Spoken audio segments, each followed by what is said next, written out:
आखिरकार स्पीकर पद को लेकर अंदर की लड़ाई बाहर आ ही गई। कल तक तो सूत्रों के हवाले से खबर चलाई जा रही थी, लेकिन अब तो खुल्लम खुल्ला बयान दिया जा रहा है कि हम बीजेपी के स्पीकर को सपोर्ट नहीं करेंगे। जी हां, आपको बता दें कि बीजेपी और टीडीपी आमने सामने आ गए हैं और अब तो टीडीपी प्रवक्ता ने बयान भी दे दिया है कि हम बिना नाम जाने बीजेपी स्पीकर को सपोर्ट नहीं करेंगे। जैसा कि आप जानते हैं कि 2 दिनों के बाद सदन का सत्र शुरू होने वाला है और उस सत्र के ठीक पहले टीडीपी का कहना है कि हम एनडीए के घटक दलों के साथ मीटिंग करेंगे और इस मीटिंग में आम सहमति के जरिए नाम तय होगा कि किसको स्पीकर बनाना है, किसको नहीं बनाना है। तो आप देख सकते हैं कि किस तरीके से पूरा का पूरा खेल ही पलटता हुआ नजर आ रहा है। जब 2 दिन पहले राजनाथ सिंह के घर पर मीटिंग बुलाई गई और स्पीकर के नाम पर मंथन होना था, तो उस मीटिंग में टीडीपी शामिल नहीं हुई और आज वही टीडीपी कह रही है कि हम एनडीए के साथ मीटिंग करेंगे और इस मीटिंग में मंथन करेंगे और इस मंथन में जो नाम सामने आएगा वो भारतीय जनता पार्टी को बताया जाएगा कि स्पीकर किसको बनाना है। तो स्पीकर पद को लेकर जबरदस्त खींचतान शुरू हो गई है और अब तो बयान भी निकलकर सामने आने लगे हैं। तो फिलहाल टीडीपी प्रवक्ता के किस बयान ने बवाल मचा दिया है, आपको बयान बताएंगे, लेकिन उसके पहले भारतीय जनता पार्टी की हालत कितनी खराब हो रही है खबर दिखाते हैं। खबर आप देखिए इंडिया न्यूज की। देखिए इसमें लिखा हुआ है कि लोकसभा स्पीकर बनाने पर अभी भी संशय, बीजेपी ने सहयोगी दलों से मांगे हैं सुझाव। तो आप समझ सकते हैं कि पहले तो राजनाथ सिंह के घर पर मीटिंग बुलाई गई। प्लान तो था कि राजनाथ सिंह को आगे कर दिया जाएगा। इस मीटिंग को शाह नहीं बल्कि राजनाथ सिंह की अध्यक्षता में किया जाएगा। इसके जरिए जितने भी एनडीए के घटक दल हैं वो मान जाएंगे और भारतीय जनता पार्टी का स्पीकर बन जाएगा। लेकिन पूरा का पूरा खेल यहां पर पलट गया जब इस मीटिंग में टीडीपी शामिल नहीं हुई। इस मीटिंग में राजनाथ सिंह के घर पर जो मीटिंग बुलाई गई उसमें टीडीपी शामिल नहीं हुई।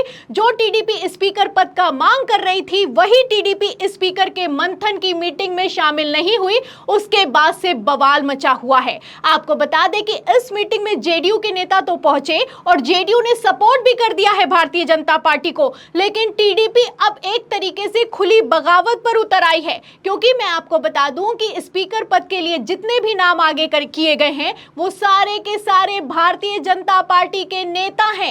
इस पर टीडीपी तैयार नहीं है। तो क्या है संभावित नाम, वो भी फटाफट से बता देती हूं। देखिए ओम बिरला का नाम निकलकर सामने आया है, ये 3 बार के सांसद हैं। भर्तृहरि मेहताब का नाम निकलकर सामने आया है, 6 बार के सांसद हैं। फिलहाल अब इन्हें स्पीकर नहीं बनाया जाएगा क्योंकि अब ये प्रोटेम स्पीकर बन चुके हैं।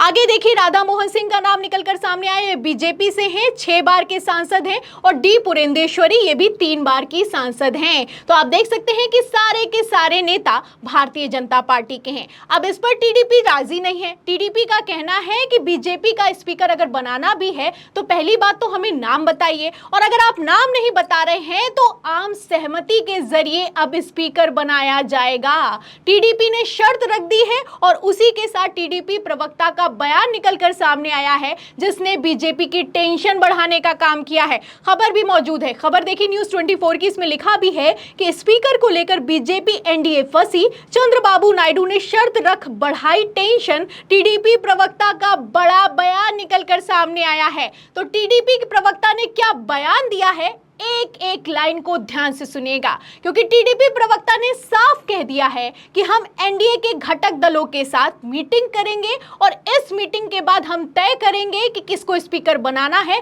उसके बाद भारतीय जनता पार्टी को बताया जाएगा कि किसको स्पीकर बनाना है। तो किस तरीके से दबाव बनाया जा रहा है, क्या बयान है, सुनिए। देखिए खबर में लिखा हुआ है कि टीडीपी के प्रवक्ता भट्टाभी राम कोमरेड्डी ने एक बयान देकर प्रधानमंत्री मोदी और भाजपा की टेंशन बढ़ा दी है। उन्होंने कहा है कि भाजपा और एनडीए में शामिल सहयोगी दलों की सहमति से ही लोकसभा स्पीकर चुना जाना चाहिए। टीडीपी सहयोगी दलों के साथ मीटिंग करेगी, उसमें जिस चेहरे का नाम लोकसभा स्पीकर के लिए आएगा और उस पर सहमति बनी तो भाजपा को बता दिया जाएगा। तो आप देख सकते हैं कि पहले राजनाथ सिंह के घर पर मीटिंग हुई, उसमें टीडीपी शामिल नहीं हुई। पूरा खेल समझिए, ध्यान से समझिए और आपको समझ में आएगा कि कितनी तगड़ी बगावत हो रही है। देखिए पहले तो ये लोग मीटिंग में शामिल नहीं हुए, उसके बाद मीटिंग करेंगे और उस मीटिंग में कहना है कि जब हम आम सहमति बना लेंगे तो भारतीय जनता पार्टी को बताया जाएगा। अब सवाल खड़ा होता है कि क्या भारतीय जनता पार्टी एनडीए में शामिल नहीं है? क्या भारतीय जनता पार्टी को इस मीटिंग में शामिल नहीं किया जाएगा? क्योंकि प्रवक्ता का कहना है टीडीपी के कि हम मीटिंग करेंगे और इस मीटिंग में स्पीकर के नाम पर मंथन होगा, फिर बीजेपी को बताया जाएगा। आगे जो कहना है वो और भी ज्यादा चौंकाने वाला है। सुनिए, देखिए इसमें लिखा है कि उसके बाद सहमति पर लोकसभा स्पीकर चुना जाएगा, जबकि नीतीश कुमार की जेडीयू भाजपा के फैसले को समर्थन दे रही है। जेडीयू को भाजपा का लोकसभा स्पीकर बनने से कोई दिक्कत नहीं है। वहीं सूत्रों के मुताबिक टीडीपी अड़ी तो भाजपा डी पुरेंदेश्वरी का नाम दे सकती है, जो चंद्रबाबू नायडू की साली हैं। तो आप देख सकते हैं इसमें आगे लिखा हुआ है साफ साफ कि जेडीयू तो तैयार है लेकिन टीडीपी तैयार नहीं है, और टीडीपी के पास एनडीए में सबसे ज्यादा 16 सांसद हैं। ऐसे में टीडीपी को बीजेपी नाराज कर ऐसा तो हो नहीं सकता।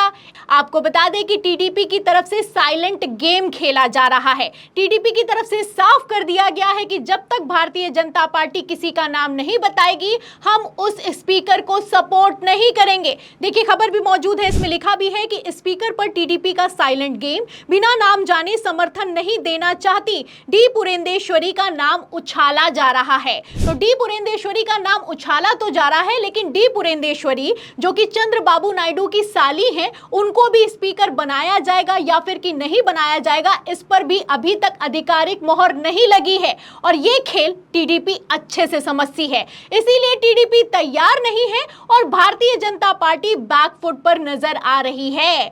आपको बता दें कि जो Bharatiya Janata party pro tem speaker का पद देने के लिए तैयार नहीं है, वो स्पीकर का पद क्या ही देगी। आपको बता दें रूल के मुताबिक संसद में जो प्रोटेम स्पीकर बनता है वो सबसे सीनियर मोस्ट सांसद को बनाया जाता है, लेकिन इस रूल को भी भारतीय जनता पार्टी ने नहीं माना। आपको बता दें बीजेपी के भर्तरी मेहताब जो कि 6 बार के सांसद हैं, उन्हें प्रोटेम स्पीकर बनाया गया है, जबकि कायदे से कांग्रेस के सुरेश जो कि 8 बार के सांसद हैं, उन्हें प्रोटेम स्पीकर बनाना चाहिए था।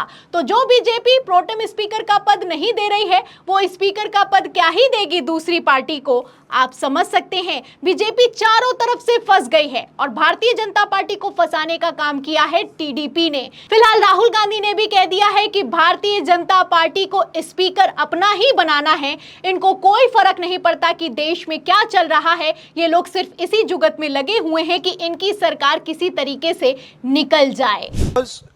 Sorry, silence is because Prime Minister is crippled.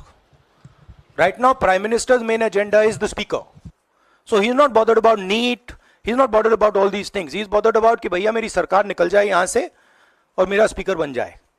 Right? That is where he is right now. That's where his mind is.